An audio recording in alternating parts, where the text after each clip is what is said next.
Battle shonens. It's a genre, I guess if you can call it that, of manga and anime that has especially gotten incredibly popular within the mainstream of manga and anime. I don't want to come off as like some kind of contrarian that says that, oh, all battle shonen are boring, blah blah blah, because that's obviously not the case. I grew up on battle shonen. I freaking love a lot of battle shonen out there. Like Yu Yu Hakusho is one of my favorite manga out there, and it has one of the best tournament arcs in all of manga. But as with any kind of genre that becomes popular, at a point it also starts to become a little bit oversaturated. Everybody loves a good McDonald's hamburger, but you can't eat a McDonald's hamburger every single day without feeling like shit. You gotta switch it up, you gotta change it up, but when the restaurant that is being offered to you orders the same food over and over and over again, what do you do? This is where I found this particular article from Automaton Media, shout out, always coming through with the great articles, thank you, which had a very interesting article that I wanted to kind of cover in a video like this. It says, I'm so tired of battles. Naruto and Bleach studio Pierrot's new magical girl anime was a breath of fresh air to make thanks to no battles allowed rule, the producer reveals. So Studio Pierrot, for those of you who don't know, is a pretty big studio in the anime scene, which, as the name suggests, worked on things like Naruto, Bleach. I believe they also did Tokyo Ghoul, among other big shonen shows that got very popular over the past 10 years or so. A lot of good stuff has come out of Studio Pierrot, and you know that when you see that name in the credits of any kind of new anime, then you know it's probably going to be fire more than it's a miss. But let's go through this article, shall we? Studio Pierrot, the production company behind popular anime like Naruto, Bleach, and Tokyo Ghoul, damn, I'm good, premiered their brand new animated show, Magical Sisters Durutoriri, this April. This is the 6th installment in the Pierrot Magical Girl series, coming 28 years after the studio's last magical girl effort, Fancy Lala. In a recent interview with Oricon News, Yohei Fukui, anime producer at Studio Pierrot, talked about where Durutoriri fits in the long history of the genre and how it distinguishes itself as a uniquely Pierrot magical girl show. Now, granted, I wasn't actually aware of the fact that Studio Pierrot has this so-called Pierrot magical girl series. Like, I knew they had done a couple of magical girl shows in the past, but never knew that they had, I guess, like a collection of them, because truth be told, the magical girl series has had a very interesting path up until this point. Obviously, in the 80s and the 90s, there was a massive boom of the magical girl genre thanks to genre-defining shows like Sailor Moon, for instance. Like, when I was growing up, every single girl was absolutely obsessed with magical girl shows like Sailor Moon, like Precure, but a lot of it was very mainly focused on children, younger children, especially shows like Pretty Cure series that have been around for a very, very long time. Even young girls today still enjoy the newest iterations of things like Pretty Cure, whereas things like Sailor Moon now have kind of defined those expectations and defined those gender norms and actually made its way to not just the modern and the current generation of anime watchers, but also the modern and current generation of male anime watchers. I mean, I was one of those kids that was watching Dragon Ball Z and Sailor Moon and loving both equally as much. And then in the early 2000s, we had shows like Madoka Magica, where Gen Urobuchi, the creator, took the magical girl genre and kind of flipped it, deconstructed it, if you will, adding elements that were previously not really explored all that in depth in the magical girl genre and almost seemed counterintuitive to the cute, innocent, and wholesome nature of the magical girl genre by adding things like horror elements, thriller elements, which a lot of people credit Madoka Magica for being like the first one, but they clearly have not read the original Sailor Moon because some of those panels I remember were fucking terrifying. And granted, I haven't really stepped foot into the whole magical girl genre as of recently. I genuinely have no idea what the magical girl genre is offering in the big 2026, or even within the past 10 years, for instance. But apparently Studio Pierrot have come through with a brand new one, but with Magical Angel Creamy Mummy, oh, that is a real anime title, by the way. It hasn't aged all that well. With Magical Angel Creamy Mummy as its most recognized title, Pierrot's magical series was a big definer of the genre in the 80s, but as the genre has evolved throughout the decades with intense battles, stories of tragic fates, and even horror twists being commonplace,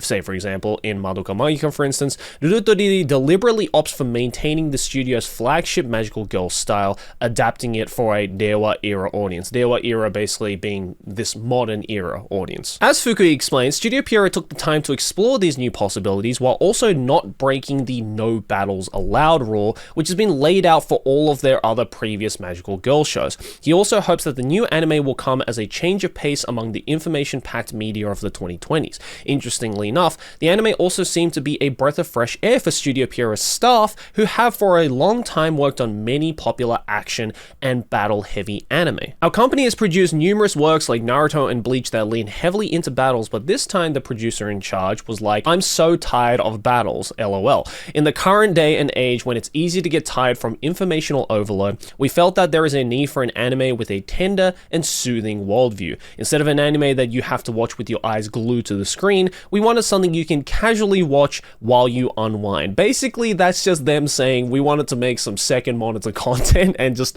content that you can turn your brain off of for a quick second by watching some wholesome and cute anime girls turn into magical girls and doing their magical girl things. Being the studio's first title in almost 30 years, Fukui admits that a lot of pressure and expectations are being put on the studio. However, we were also determined to show the world Pierrot's magical girls once again among the many magical girl works out there. As much as I want to be sympathetic towards the producers and the staff of Studio Pierrot, who have probably been working their fucking asses off for many, many years doing the same kinds of shonen battle manga tropes and stuff like that, and kind of being known as the ones who are making the big battle shonens. At the same time, I am a little bit confused as to what exactly they want to do with this. Like, I completely get wanting to just make something that is like tender with a soothing worldview, you know, i.e. again, something that is just cute and wholesome for the sake of being cute and wholesome, because that obviously is a market, especially with how shit the world has gotten recently and how much people are complaining about the world being shit with all the stresses that are put on the average anime fan. You definitely need something to turn your brain off. That's why initially when, you know, the coronavirus happened and stuff like that, a lot of slice of life stuff was incredibly popular because it was a way for people to just chill out, calm down while they were locked inside their houses for many, many years. And I completely understand the whole I'm so tired of battles and the battle shonen stuff, but one thing I don't understand, right? And maybe this is just me nitpicking, but hear me out. This whole no battles allowed rule for magical girls, I don't quite understand, because isn't the whole point of girls turning into magical girls is so that they can power up and defeat an enemy? Like, I don't know, isn't that like the whole point of the genre? Wasn't that the whole point of genre defining shows like Sailor Moon or Madoka Magica and stuff like that? It's normal girls gaining abilities through magical powers to then be able to have the power to defeat the common enemy. That's how most of Sailor Moon was created. That's what the main plot of Madoka Magica was, for instance. So I don't get it. Like, what is the point then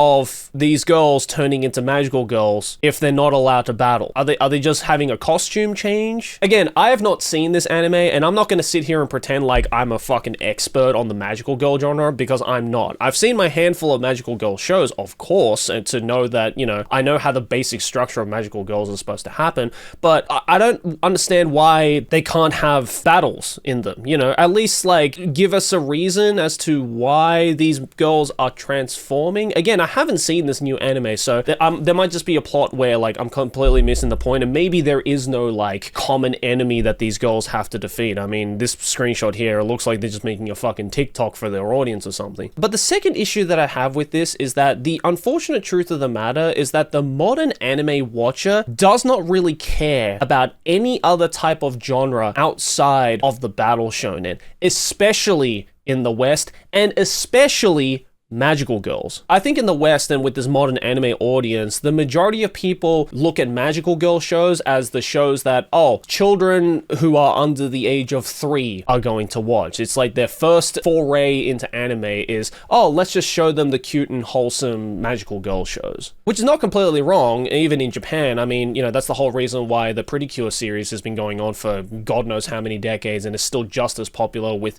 young girls even to this day. But I don't know if this series is made with a certain audience in mind, or if it's just a series that was created to please the people at Studio Pierrot and to get them to work on something different. Or I don't know, maybe this is a kind of show that is aimed towards like the MLP community or something. Or, you know, maybe there is a secret unknown to me community in the West or in Japan of adults who are so heavily invested in shows like this. Who knows? Either way, it's an interesting sentiment, right? It's the fact that the studios that are making the battle shonens that got them popular to begin with and has gotten anime to become popular as it is within the mainstream audience is now sick of making this kind of stuff, which I think should be a big warning sign for a lot of people to know that, yeah, it's not just you who think that all of these battle shonens have become oversaturated. Even the people making them think it's becoming oversaturated. And I do genuinely agree with the sentiment that we need to switch it up, because if we keep recycling and continuing to focus in on one particular genre or one particular style of storytelling, in this case, the battle shonen, then people are not going to stick around for much longer. There's only so many times you can serve up a McDonald's hamburger before people start getting bored of it and wanting something else. Or I don't know, maybe I'm taking the mainstream anime community for granted too much, and maybe they'll just eat it up and slop it up because they don't really give a fuck about the rest of anime. And I don't want this to come off as like me shitting on the oversaturation of battle shonen, because you can literally replace battle shonen with any kind of other genre that has become oversaturated. Look at the isekai genre, for example. There are many examples of isekai anime that I freaking love and I value as a work of great anime art, but if you start to produce the same kind of shit over and over and over again without offering some kind of a variety that people can pick and choose from,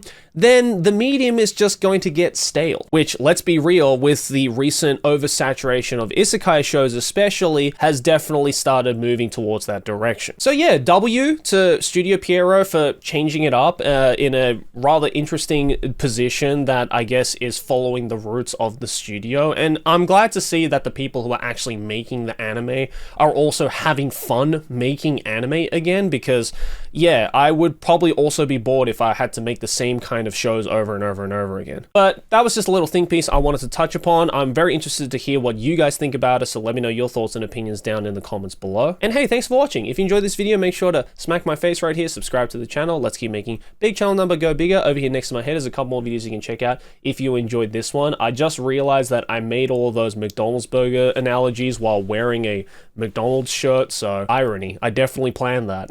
Anyways, thanks for watching. See you in the next one. Peace.